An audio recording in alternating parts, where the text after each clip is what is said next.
Hay contratos que aparentemente fueron aceptados libremente.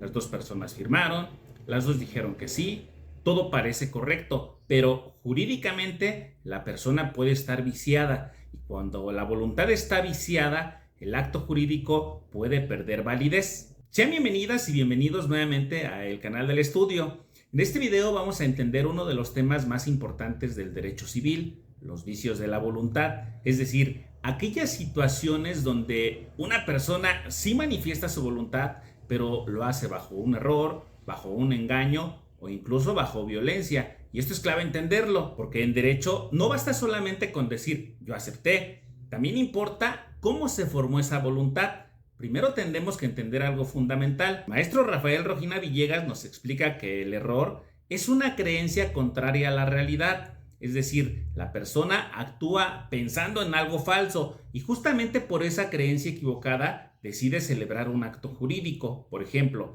alguien compra un terreno creyendo que sí tiene acceso a una carretera principal, pero después descubre que nunca existió ese acceso. La voluntad sí existió, pero quiso comprar partiendo de una idea falsa. Ahora bien, no todo error invalida el acto jurídico. Y aquí viene una parte importante porque el maestro Rojina Villegas nos distingue distintos grados del error. El primero es el error destructivo de la voluntad, también llamado error obstáculo. Y pues este es el más grave porque aquí realmente nunca se formó correctamente el consentimiento.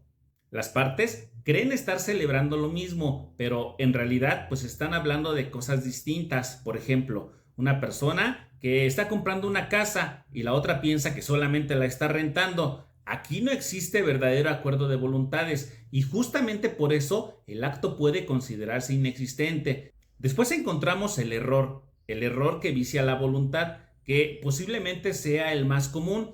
Aquí sí existe consentimiento, sí hay contrato, sí existe voluntad, pero esa voluntad se formó a partir de un error determinante. Es decir, si la persona hubiera conocido la verdad, pues simplemente no habría contratado. Por ejemplo, alguien compra un vehículo creyendo que nunca fue chocado, pero después descubre que el automóvil tenía pues graves daños estructurales. Aquí el problema pues ya no es la inexistencia, porque el contrato sí nació, pero nació con un vicio de la voluntad y eso puede generar nulidad relativa. O también existe otro tipo, también tenemos el error indiferente, que este prácticamente no afecta la validez del acto porque recae sobre cuestiones secundarias o accidentales. Por ejemplo, equivocarse respecto al lugar exacto donde debía hacerse un pago, cuando eso realmente no cambia la decisión de contratar. Y en estos casos, el error no es suficiente para anular el acto jurídico porque no fue determinante de la voluntad. Ahora, además del error de hecho, también existe el error de derecho. Y esto es muy importante porque antes se pensaba que la ignorancia de la ley nunca podía afectar la validez de un contrato, pero algunas legislaciones ya contemplan que una persona puede contratar bajo una falsa interpretación jurídica.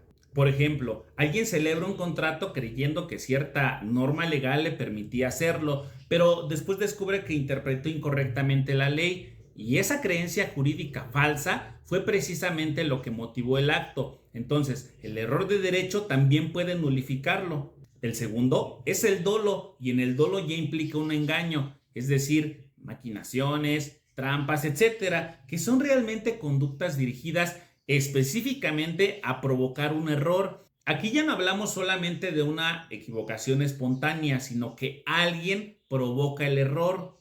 Por ejemplo, una persona altera documentos, oculta información o manipula datos para convencer a otra de firmar un contrato. Y algo muy importante, el dolo solamente nulifica el acto cuando ese engaño fue determinante para contratar, porque si el engaño fue secundario o no cambió realmente la decisión, entonces no genera nulidad. En algunas legislaciones también se distingue entre dolo principal y dolo incidental. En el dolo principal es el que realmente provoca la contratación, es decir, que sin ese engaño el acto jamás se hubiera celebrado.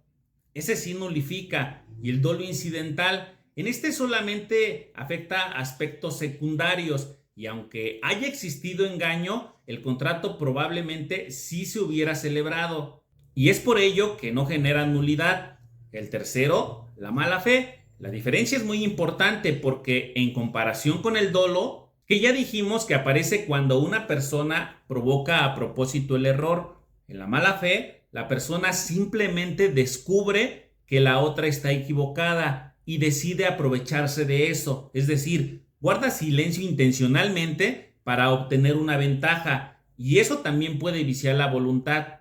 El cuarto vicio de la voluntad es la violencia, y aquí tenemos que tener mucho cuidado porque jurídicamente la violencia no significa solamente golpes, porque la violencia puede ser física y violencia moral. La violencia física existe cuando mediante fuerza, dolor, etcétera, se obliga a una persona a celebrar un acto jurídico. Y como dijimos que la violencia se divide en física y moral, ahora vamos con la violencia moral. En la violencia moral, pues esta ocurre mediante amenazas, por ejemplo, amenazar a alguien con dañar su patrimonio, su familia o inclusive su vida. La voluntad ya no es libre, la persona sí manifiesta consentimiento, pero lo hace bajo presión y por eso el acto puede quedar afectado de nulidad relativa, inclusive de nulidad absoluta. El maestro Rojina Villegas explica las características de la nulidad relativa y aquí aparece algo muy importante. La nulidad relativa sí puede desaparecer. ¿Cómo? Mediante confirmación, es decir, la persona afectada puede decidir posteriormente mantener válido el acto. Además, la nulidad relativa solamente puede reclamarla la persona perjudicada